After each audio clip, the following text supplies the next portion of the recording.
Since this experience, I know that we are first and foremost spiritual beings, and that we have a very temporary physical experience, that we are created from spirit, we return to spirit, and for a very brief period of time, in a physical lifetime, we experience this life to really learn important lessons for the benefit of our soul, and primarily to learn how to love unconditionally. When you open the door to the other side, it's amazing how they'll come through for you in so many instances. I think that the other side is listening all the time, reaching out to them and asking for help. I think that that's what brings it to you. Understanding that they're all here and they're all ready to help everybody, but a lot of people close their doors, and when they get an intuitive hit, they think it's their intuitive hit instead of message from the other side helping them. So I really wish everybody understood. It's not someplace far away, they're here, they're with us. Who we are and all the experiences that we have, our precious soul is being grown with every time we come here. I feel that we choose to come down here, and I think that we set different challenges and aspects in our life that are going to grow us. And how we behave and how we act, we see at the end of our life, and we see how we did well or we didn't do well. And then we come back down again and we set more challenges and we grow our souls. I think that's what all of us are doing here. We're here many times and we're setting up all these different situations that will teach us how to rise above being human and instead become something much more beautiful. But I realized when I was floating away from my body, I was the happiest I'd ever known in conscious memory. And I thought, you don't need stuff to be happy. And I had inherited many things from my beloved mama. She died many years ago. I couldn't let go of those things. But after this, I realized I have the lovely memories. I don't need the thing. And when I was floating away, I felt so much peace. So that enabled me to let go of all this material stuff. And it was great. And then my vision shifts and I see all of humanity, all of the earthly humanity. I see the earth like a hologram and 7 billion people on it. And the message to me is the same. They are all my beloved. Every single one of them. The amount of love that I love you with, this universe upon universe of love and creation and life that I give to you is the same that I have for every single person. And I see inside every single person. I see everybody not like in a dream or in a vision, like they're real. I see inside them a golden light. And this golden light is gold itself. It is the purity of their divine original self, and it's in every single person. And they cannot see it inside each other. And everything is covered with this thick foam that extends up above the atmosphere. And it's so dense that no one can see the light inside anyone else as I can see it here. I then came to understand that my living in the world has impact. My journey to seek that which I lost makes a radiance inside of me that lets me see the light inside the world more clearly. The more I see the light inside the world, the more I see it inside of other human beings, the more I know that they are like me. And that's a hallmark of a mystical experience, is when your course changes toward love. I know how hard life can be. Everybody loses, everybody suffers. One of the benefits of living an interior life, especially when you're on the edge of despair, and all you want to do is go home, is that there's a place of strength there.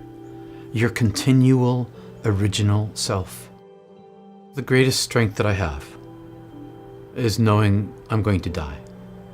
knowing who I am, where I came from, and knowing where I'm going. This gives me this superpower to stay here, because I know the ending of the story. The story ends for everyone with goodness.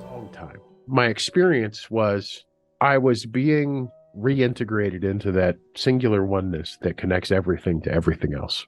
And I was being eased into it as I was separated from the physical body. But there was no fear. In fact, I found myself almost excited about what was coming because I had this tremendous sense the entire several hours, it felt like, that I was about to fully understand it. I knew that I was going to get a grip on everything immediately, that there was nothing to be concerned about. There was nothing to be afraid of. There was nothing to be fearful of. It was just a different state of existence where knowledge, where wisdom, where a full understanding, not confined within this, ultimately relatively small organ that helps us animate a body. I think the only thing that people are really afraid of is things that can hurt them. And I didn't feel like anything could hurt me there. I was just there. Because all there is really is love. Everything else is an illusion. It's a dance. It's a play. It's a role we're experiencing for a short time.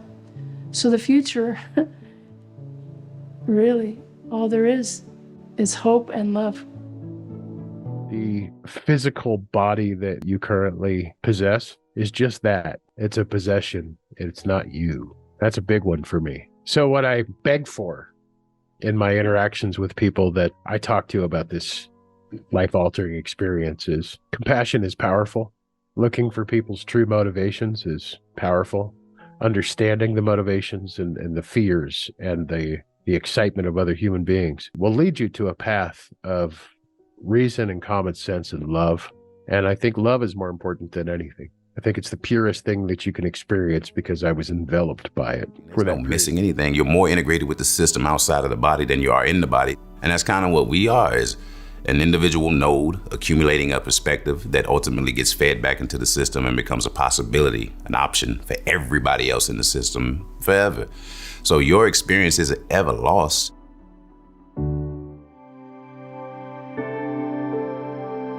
What having that experience does to you is it gives you this extremely radical sense of accountability all the way down to the thoughts that you've had. Sometimes we think that because we didn't actually say something, that we still have a position of just like we feel righteous. I didn't call you that, but you thought it. So if you thought it, own that. You gotta own that thought. You gotta own that thought because that thought contributed to the tension that was created in that moment. So we have to learn how to understand what we're doing and what we're choosing.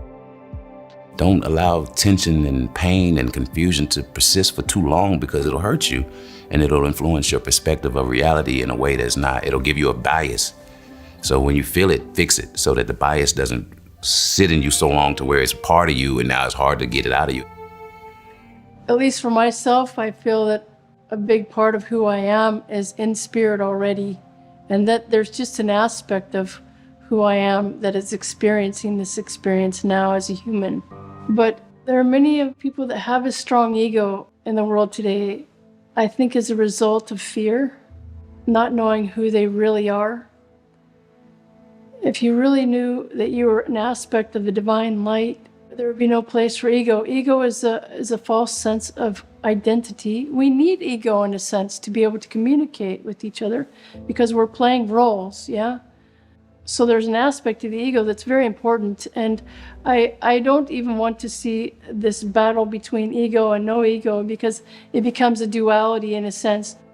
But ego seems to be something that's based in fear of not knowing who we really are. It's important to show people something about yourself so you'll be liked. It starts very young. We build up a sense of ego, a sense of autonomy. The practice is finding balance with all of it. Ego is not bad. It just can't be the primary driving force in our life.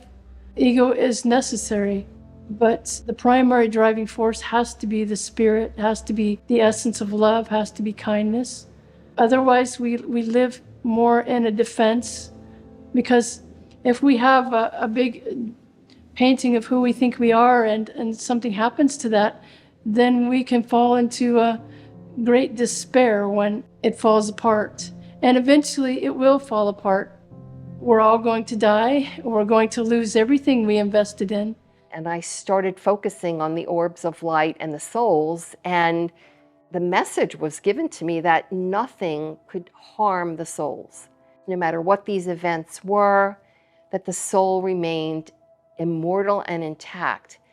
And I was shown a lot of things. I mean, births, deaths, and some pretty frightening images, conflict, war, people who had been traumatized in different ways. And again, I focused on watching the light, and I was told repeatedly, you see, none of these things can affect the soul. This is who you are. And nothing that's happened to you in your own life can really affect this, except for one thing. I thought, well, what is that? What is that one thing? And then I was shown slower images of events from both my life and from the life of the other orbs in the matrix. And the commonality of these events were all events where people had shown love or tremendous compassion to people who were suffering. They had helped somebody, smiled at somebody in a grocery store, simple events, or helped somebody through a tremendous illness, or shown compassion. And when those events were shown to me, and they were very clear that they were events of love and compassion, the lights became intensely brighter. This lifetime is like a tiny speck in an eternity of an eternal spirit. And what seems like it's massively important and so dramatic and so awful always has positive somewhere within it. And in the grand scheme of eternity, it's just a small, small thing. And so when I think of prayer, I think of it as being energy that we send out that is meant to be loving, thoughtful, supportive, and kind. All of those good things, all of those good ripples that we want so much to send forward. When we pray, that's what we're doing. We are putting it into a strong energy format. And that goodness and that love that's behind the prayer that we're sending is powerful and is very, very important. And so I believe who we really are is a beloved spark of our divine Creator, and that we are here to learn in a totally different realm and an environment than our eternal spirit spends time, to magnify our understanding and our desire to be more and more loving and compassionate and caring, and realizing that everyone we encounter is also that same beloved spark of God. And then don't be afraid to knock on that door and ask for help. So many times I've learned that if I ask for help, it's amazing the help that I get. It's almost like it comes tenfold. I don't know why. I can't explain it. And you, myself, we are children of God. So at the 2.5-year point, I had an attack. I went into respiratory failure. I popped out of my body, and I was there with God. And I'm like, I'm done. This is ridiculous. You know, here I had this great experience, and I'm still sick. It's awful. And you never knew when it was going to hit. We could be out to dinner. We could be sleeping, just anything. It's terrifying, you know, and I remember we would go to the emergency room and they knew me and they'd bring the crash cart in and I'd be looking at my husband crying and he's like, it's going to be okay, honey. You'll just be in a coma for a couple of days, and then, we'll get you off the ventilator. You're going to be okay. And I just didn't want to live like that anymore. And I told him, I'm like, just take me. I can't do it anymore. I can't put my family through it. I just can't do it. I can't live in constant fear that I'm going to die any minute. And he looks at me and he says, it's not me, it's you. And I was so offended. I was like, what? You're God. You can fix this. And he's like, no, this is you. He said, you said you wanted to go back. You said you wanted to live. And I'm like, yes. And he's like, but you're not doing it. And I said, well, I'm dying every 5 minutes. I mean, over 2.5 years, 18 times in the hospital, dying, it doesn't leave a lot of room for doing other things. And he said, I keep putting people in your path to love and things in your path to do, and you keep saying no. You said you wanted to live. So if you want to live, when those things come into your path, you need to say yes. And I thought this was the most ridiculous thing I'd ever heard. And I said, okay, so you're telling me that if I go back, I've got this weird, rare autoimmune disorder. If I go back and somebody asks me to talk about this and I say yes, then I'm going to be okay? And he's like, yeah. Like, it was just that simple. And I'm like, okay, this sounds ridiculous, but you're God, so I'll give you this one. So I go back, and as soon as I get home from the hospital, my friend Brian messages me, and he's like, hey, how are you doing? I wanted to check on you. I know you'd been in the hospital. And so would you consider coming up and giving and I said yes before I could stop myself. And I'm like, oh, crap. And I didn't know how to back out of it. And I said, just hang up now, because if you stay on the phone, I'm going to come up with a reason I can't do it. Just hang up. And so I went and I did that talk, and that was the first yes I gave. And I've given a yes to every talk since. And I've never been in the hospital again for that disorder. It's just been in remission.